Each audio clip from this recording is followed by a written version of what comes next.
Fala aí galera, beleza? Sejam bem-vindos a mais um vídeo do nosso canal. O vídeo de hoje vamos trocar uma ideia sobre o RBRF, o FOF da RBR. E esse mês a gente tem muita coisa para falar desse produto, muita coisa mesmo, até porque ele. Pô, vamos lá.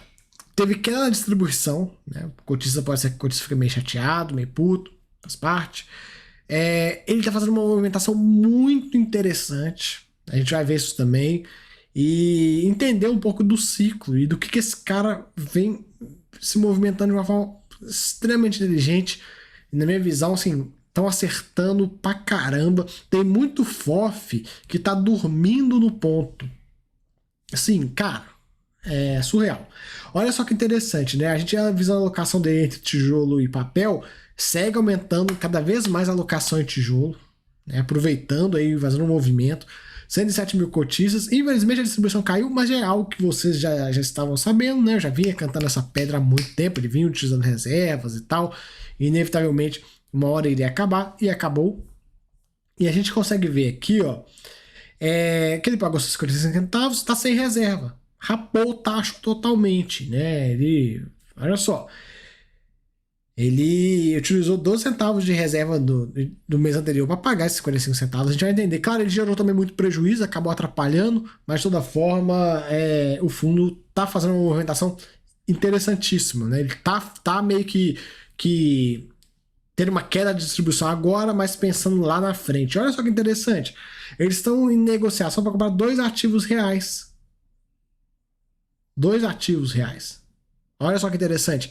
É aquela coisa que eu falo com vocês, que é a evolução dos FOFs. Os FOFs, eles vão ir nesse caminho. Que é aquela coisa do hedge fund. O hedge fund nada mais é que o FOF para curva sair. A grande real é que agora todos os FOFs vão tender a virar, de certa forma, hedge fund. Ou o hedge fund é uma evolução do FOF e a gente chama tudo de FOF no final. Mas enfim, cada vez mais a gente vai ver FOF tendo algumas estratégias diferentes, comprando ativo diretamente, né, igual aqui no caso, são dois ativos, comprando CRI diretamente, que já é algo que os fundos estavam fazendo aí amplamente, né, nesses últimos tempos. A gente vai ver fundos entrando em SPS, fundos entrando em desenvolvimento, não sei o quê. Então, assim, para o FOF conseguir sair do papel, conseguir rodar no longo prazo, com o crescimento do mercado, ele vai precisar fazer isso aqui. Porque esse fundo já tem um bi, ele já está no limite ali do que ele consegue movimentar. Porque a indústria imobiliária não tem liquidez, cara. Não tem liquidez suficiente. Imagina, você tem um fundo de 1 bilhão. Você tem que ter uma carteira aí com 50 ativos para você conseguir ter algum tipo de movimentação. E ainda assim é difícil. E ainda assim é difícil você ter uma carteira nesse patamar para conseguir, né, se movimentar. Se ele tem 1 bilhão e tem 50 ativos, nós estamos falando de 20 milhões em cada ativo. Um fundo imobiliário, excluindo aí os grandes players, um fundo imobiliário com uma boa liquidez, é uma liquidez de 2 milhões no dia. Então, para ele vender uma posição de 20 milhões, ele tem que rapar o book durante, assim, vários dias. E aí não dá, vai jogar o preço lá na lama. Então, é difícil para um fundo se movimentar. E aí o que acontece? Esse tipo de alocação, tanto a alocação em tijolo diretamente quanto a alocação em CRI diretamente, vai fazer com que os FOFs consigam crescer, porque hoje 1 bilhão é mais ou menos o limite. Né? Pega um FOF de 2 bi, imagina 2 bi, ele tendo 50 ativos, 40 milhões em cada ativo. Como é que movimenta? Como é que faz ganho de capital? Impossível. Impossível. E aí fica aquela coisa. O que os FOFs estão fazendo? Estão comprando CRI. Então ele já diminui um pouco o ticket médio nas posições de fundo imobiliário. E também, diga de passagem, é difícil você ter um FOF com 50 posições. Já tem essa, né? Então, assim, ele começa a comprar CRI. Então ele diminui o ticket médio nas posições de fundo imobiliário, fica um pouco mais fácil de movimentar. Agora, ele vai comprar tijolo diretamente. Então facilita mais ainda a movimentação dele. Então, cara, imagina no futuro você ter um FOF de mais de 3 bilhões, sendo 1 bilhão em fundo imobiliário, 1 bilhão em CRI, 1 bilhão em imóveis diretamente. Pô, uma baita estratégia. Vai ser um ganho muito legal para o cotista. Então, eu vejo como a evolução do produto ir nessa direção. Claro que, juntamente a isso, a gente vai ver os fundos imobiliários ganhando mais liquidez. Mas é difícil, galera. É muito difícil. É uma liquidez muito pequena. Tá muito longe, por exemplo, de liquidez de ação. Então, vai demorar. vai demorar bastante pra gente ver o mercado de fundo imobiliário com a liquidez, assim, você pegar e falar assim, nossa, olha esse fundo aqui, a liquidez dele é ruim, tem, 5 milhões por dia. Puta, vai demorar pra caramba pra isso acontecer. Mas, de toda forma, é um caminho que os fundos podem utilizar para driblar esse problema de liquidez, porque aí ele compra ativo diretamente, compra CRI, compra ações, imagina um FOF de 5 bi, onde ele tenha 1 bi em fundo imobiliário, 1 bi em ativo real, sendo escritório, galpão logístico, shopping center, enfim, dos mais variados setores. 1 bilhão em CRI, também dos mais variados setores. Tem aí mais 1 bilhão em permuta, SPEs, né, desenvolvimentos no geral, como um todo. Né? Dá para fazer, dá para fazer. Então ele vai ficando cada vez mais completo, o produto como um todo, cada vez mais completo.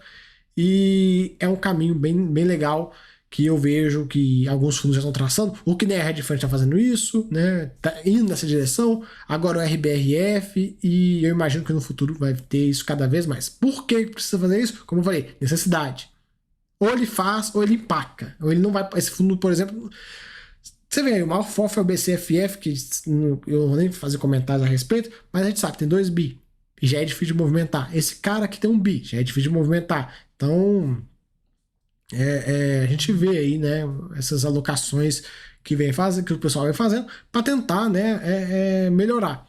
Enfim, ele comenta, né, estamos destravando posições com prejuízo acumulado que limitam os movimentos dos FOFs de maneira geral. Nesse ano já realizamos mais de 43 centavos de prejuízo. Olha isso, cara. Olha isso, nós estamos chegando agora em setembro, né, 9 meses. Dá aí quase 5 centavos por cota por mês de prejuízo que ele gerou, mas destravou um caixa bem grande e jogou em tijolo. Nesse mês ele realizou 12 centavos de prejuízo, bastante coisa, mas faz parte, ele movimentou 7% do PL apenas nesse mês, que é um puta de um feito, porque como eu falei, é difícil ter essa liquidez. Você pensar, ele vendeu 87 milhões de reais. Se você pegar aí que são mais ou menos 20 dias de pregão, esquece feriado, esquece tudo para facilitar o cálculo, estamos falando que ele vendeu 4 milhões de reais por dia. Não é fácil mesmo. E ele comenta que ajustou a projeção de dividendos do fundo para 55 centavos por cota como piso, então novo guidance aí. E eles estão ainda focando em investir em ativos com qualidade, ativos reais, para tentar fazer ganho de capital num longo prazo. E é aquela coisa, galera. Imagina você ter um FOF do futuro, igual eu falei, um FOF de 5 bi, com 1 bi em imóveis, e uma estratégia de desenvolvimento, retrofit e tudo mais, com mais 1 bi. Então, pegando, comprando imóvel que não está muito legal, fazendo reforma e vendendo esse imóvel. Cara, dá para ganhar muita grana. Dá para fazer muito dinheiro, né? Então, sim, é evolução. Ele comenta, ó, gestão ativa vale a pena? Em estudo realizado pela RBR e tudo mais, ele mostra, né, se compara com outros fundos, a gente vê aí quanto que ele entregou de dividendo, né, quanto que ele entregou de dividendo aqui, né, caiu aqui o IFIX, quanto que ele entregou de dividendo e quanto que ele estava alocado em tijolo. Olha lá, muito bem alocado em tijolo, um dos mais bem alocados em tijolo e com uma entrega de dividendos bem alta, né, em relação ao patrimonial dele. Legal, né, patrimonial mais dividendos. E a gente vê aí o fundo, talvez eu gosto bastante desse fundo, acho que esse fundo entrega legal, ele até coloca ele sempre um dos top performer aí e tal, sempre ali em cima e tal. Aqui a gente vê a porcentagem de tijolo, o fundo, no momento que ele ficou com menor patamar de tijolo, foi ali 52%. Tem FOF, galera, que tá com 52% em papel, tem FOF que assim, se aloprou, encheu de um rabo de papel, e aí agora não faz ganho de capital. E aí como é que ele tá? Olha como é que ele foi aumentando em tijolo, porque ele percebeu que tava barato e comprou, e aí vai começar a fazer ganho, né? Vai ter possibilidade de fazer ganhos. Aqui, né, a questão do duplo desconto e tudo, a gente já tá ligado nisso, tem um potencial de 15% de valorização. Olha só o que ele fez, né? O aumento da posição de tijolo, que é essa linhazinha cinza, como é que aumentou bem nos últimos meses. Ele segue aí, né, vendendo seus fundos de recebíveis, né? Aqui como está a composição da carteira e tudo. A gente vê todas as posições dele aí. A grande questão do ganho de capital, né, negativo, esse ano foi bastante prejuízo que ele gerou, né, com essas vendas, esses CRIs. E nesse mês foi quase que metade do prejuízo do ano. Faz parte, acontece. Ele utilizou a reserva para manter esse patamar de 50 centavos, que deve ser o patamar que ele vai adotar nos próximos meses, né? Enfim, aqui as posições dele todas, né? A gente vê. Enfim, é basicamente isso que a gente é para comentar do fundo. Eu achei bem interessante esse movimento. É a evolução. Os fundos estão evoluindo, né? Estão ganhando corpo e acho bem legal o cotista ficar esperto nos fundos que estão fazendo isso, porque esse é o futuro. Este é o caminho a ser seguido.